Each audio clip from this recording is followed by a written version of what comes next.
El voleibol, balonvolea o simplemente vóley es un deporte donde dos equipos se enfrentan sobre un terreno de juego liso separados por una red central, tratando de pasar el balón por encima de la red hacia el suelo del campo contrario.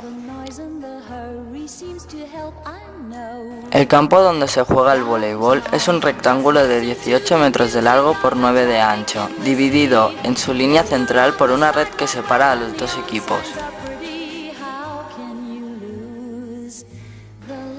Los jugadores deben evitar que el balón toque el suelo dentro de su campo.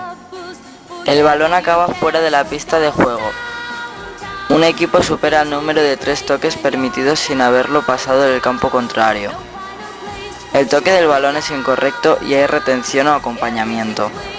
El jugador no se puede apoyar ni tocar la red. Cuando el equipo receptor gana el derecho al saque, sus jugadores deben efectuar una rotación en la dirección de las manecillas del reloj. El jugador de la posición 2 se mueve en la posición 1 y para realizar el saque, el jugador de la posición 1 se mueve a la posición 6.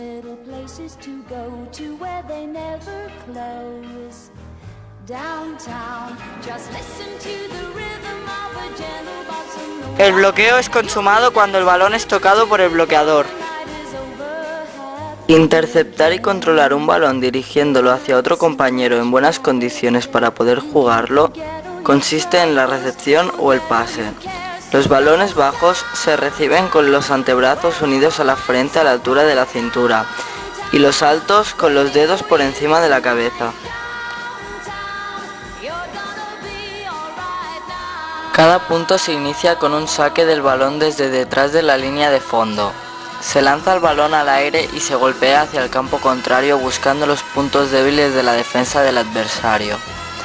Se puede hacer de pie o en salto.